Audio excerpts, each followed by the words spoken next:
Hello दोस्तों, बहुत इंतज़ार के बाद एसबीआई का क्वार्टर फोर रिजल्ट आ गया है। अभी तो क्वार्टर फोर रिजल्ट क्या आया है अभी हम देखेंगे। उसके साथ साथ कंपनी ने आपको डिविडेंड दिया है, तो कितना डिविडेंड दिया है वो भी देखेंगे। उसके साथ साथ उसका चार्ट देखेंगे, रियल टाइम चार्ट में देखेंगे कि ऊपर जाएगा या फिर नीचे जाएगा, अभी हम एनालाइज करेंगे। तो प्लीज़ हम स्टार्ट करते हैं। तो वीडियो स्टार्ट करने से पहले प्लीज़ वीडियो को लाइक एंड सब्सक्राइब कर दीजिएगा। दोस्तों देखिए, ए वाला जो कॉलम है, ए वाला कॉलम क्वार्टर फोर का है और ए वाला जो कॉलम है ये क्वार्टर थ्री कॉलम है। अभी हम क्वार्टर फोर और क्वार्टर थ्री में क्या क्या डिफरेंसेस है कंपैरिजन करते हैं। तो देखिए दोस्तों, पहले आता है total revenue from the allocation. तो टोटल रेवेन्यू फ्रॉम एलोकेशन अगर देखेंगे, इस क्वार्टर में 4,673 करोड़ रुपीज़ का क्या है और प्रीवियस क्वार्टर में 4,618 रुपीज़ में क्या था, मतलब इतना डिफरेंसेस नहीं आया है। तो देखिए टोटल रेवेन्यू, उसके साथ साथ अगर टोटल इनकम को अगर मिला देंगे और अदर इनकम को अगर मिला देंगे, अभी वो हो जाएगा टोटल इनकम। तो टोटल इनकम को अगर देखेंगे तो इस क्वार्टर में 4,831 करोड़ रुपीज़ का किया है कंपनी ने, जबकि प्रीवियस ईयर में क्या था 4,766 रुपीज़। मतलब आप मान सकते हैं कि 70 करोड़ रुपीज़ का ज़्यादा आपको इनकम क्या है इस क्वार्टर में। अभी देखेंगे टोटल एक्सपेंसेस। एक्सपेंसेस मतलब कंपनी का कितना खर्चा आया है। अगर कंपनी का खर्चा की बात किया जाए, कंपनी ने इस साल 4,113 करोड़ रुपीज़ का खर्चा किया है, जबकि पिछले साल किया था 4,248 करोड़ रुपये का। मतलब इस साल कंपनी ने खर्चा को भी कम किया है।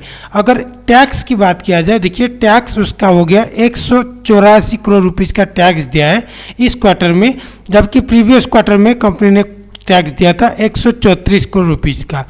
अगर प्रॉफिट कितना हुआ है अगर देखेंगे टैक्स के मतलब बाद, मतलब ये हो गया टोटल इनकम, वो टैक्स को अगर निकाल देंगे तो कितना हुआ है देखिए। तो प्रॉफिट आफ्टर टैक्स देखिएगा तो 534 करोड़ रुपीज़ का उसका प्रॉफिट हुआ है इस क्वार्टर में, जबकि 383 करोड़ रुपीज़ का प्रीवियसली वो उसका प्रॉफिट हुआ था। मतलब मान सकते हैं कि 150 करोड़ रुपीज़ का ज़्यादा आपको प्रॉफिट हुआ है इस क्वार्टर में। तो ये तो हो गया दोस्तों क्वार्टर वाइज कंपैरिजन।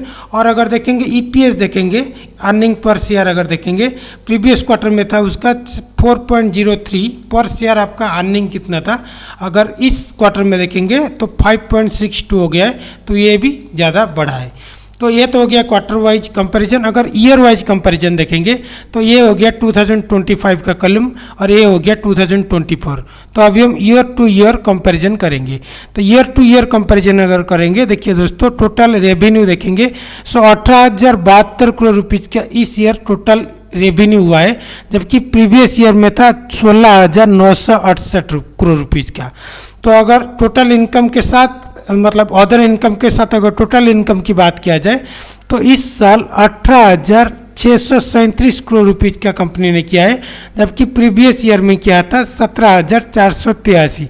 मतलब 1,1100 करोड़ रुपीज़ का ज़्यादा आपको इनकम की हुआ है इस साल में।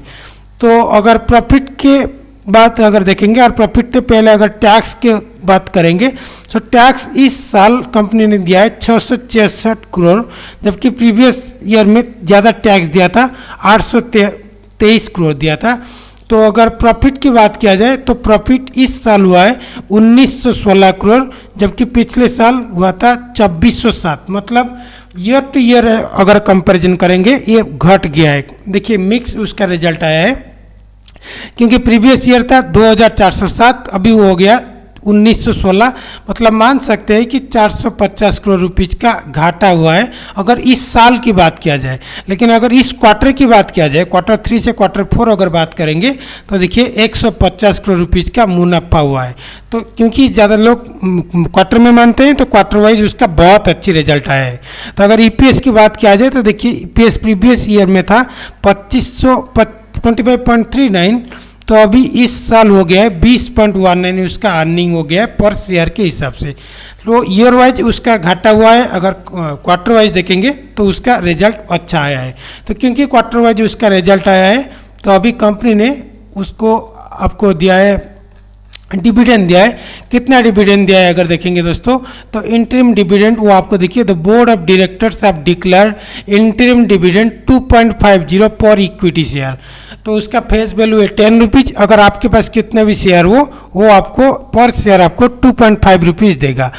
तो ये हो गया। अगर उसका एग्जैक्ट डेट देखेंगे तो कब मतलब देगा वो एग्जैक्ट नहीं दिया है, अपडेट नहीं किया है। जब अपडेट करेगा मैं आपको बोल दूंगा, मैक्सिमम 1 महीने के अंदर हो सकता है।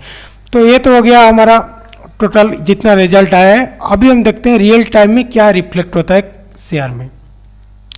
तो इसको अगर हम स्क्रीनशॉट ले लेते हैं उसके बाद हम बताएंगे। देखिए ये स्क्रीनशॉट हो गया। अभी देखिए दोस्तों, कंपनी में 686 पर आ गया था जब 686, उसके बाद लगातार चढ़ रहा है, मतलब चढ़ता ही रह रहा है। लेकिन उसका एक नए पैटर्न हो गया है। देखिए चैनल पैटर्न हो गया है। देखिए ये एक चैनल है। चैनल में देखिए दोस्तों, अपर लाइन में जो है रेजिस्टेंट लाइन है और जो लोअर लाइन है उसको हम बोलते हैं सपोर्ट लाइन। देखिए दोस्तों, यहाँ पर जब भी स्टॉक जाता है ऊपर, फिर से वो जो रेजिस्टेंट लाइन है उसको क्रॉस नहीं कर पाता है, वो फिर से वो नीचे आ जाता है। फिर से वो चढ़ता है लेकिन वो रेजिस्टेंट लाइन को क्रॉस नहीं कर पा रहा है, फिर से नीचे आ रहा है, फिर से चल रहा है, वो उसका फिर से वो सपोर्ट लाइन के आसपास पहुंच रहा है। तो मोस्ट प्रोबेबली ऐसा हो सकता है कि नेक्स्ट ऐसे ऐसे ऐसे ऊपर जाके यहाँ पर 871 मतलब 871 तक जा सकता है।